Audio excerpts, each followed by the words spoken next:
అల్లామలై స్వామి అంతిమ సంభాషణలో చూద్దాము. ఒకరోజు ఒక భక్తుడు వచ్చి అల్లామలై స్వామిని అడుగుతారు. ఏమనంటే, రమణ భగవాన్ ఉన్నారంటే మనకి ఏ కర్మలు జరగాలన్నా సరే అది స్వామివారు అంటే భగవంతుడే నిర్దేశించి ఉంచుతాడు. కాబట్టి ఏవి ఎలా జరగాలో జరుగుతాయి. మనమే అది జరగకూడదు అని ఉన్నప్పుడు మనం ఎంత కష్టపడినా సరే అది జరగదు. అది జరగాలి అని ఉన్నప్పుడు మనం అది వద్దన్నా సరే జరుగుతుంది. కాబట్టి మౌనంగా ఉండడమే నయమని స్వామి అంటారు కదా.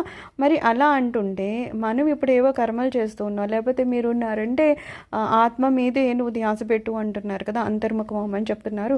మరి ఇది నేను చెయ్యాలా? ఇది ఒకవేళ మీరు అన్నట్టు ఆల్రెడీ నిర్దేశించబడి ఉంది, భగవంతుడే ఇవన్నీ చేస్తున్నారు అన్నప్పుడు మరి నేను ఎందుకు చేయడం కదా. ఒకవేళ ఈ ఆత్మ గురించి నేను విచారణ చేయాలని నిర్దేశింపబడి ఉంటే నేను ప్రయత్నపూర్వకంగా చేయాల్సిన అవసరం ఏం లేదు కదా.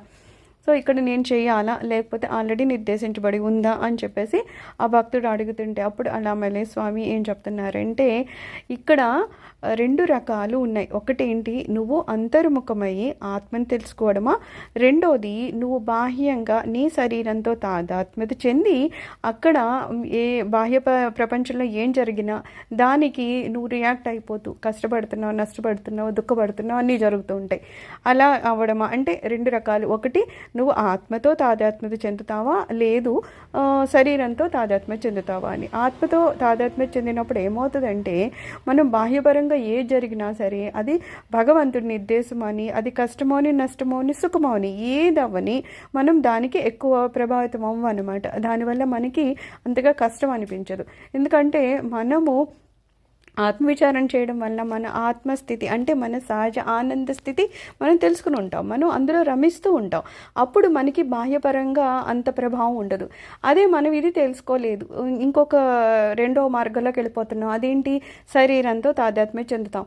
అప్పుడు ఆ బయట ఏం జరిగినా సరే ఆ కష్ట నష్టాలకి ఎప్పుడు ఎవరు గుర్తొస్తారు? చూడు, భగవంతుడే కదా నాకు ఇన్ని కష్టాలు పెడుతున్నాడు అంటారు. అప్పుడు స్వామి ఏమంటారంటే, నీకు అక్కడ కష్టం నష్టం వచ్చినప్పుడు నువ్వు భగవంతుడు నిందించొద్దు. ఎందుకంటే ఆయన చెప్పలేదు నువ్వు శరీరంతో తాదాత్మ్యత చెందమని, ఆయన చెప్పలేదు నువ్వు ఆత్మను గురించి విచారం చేయకుండా ఉండద్దు అని.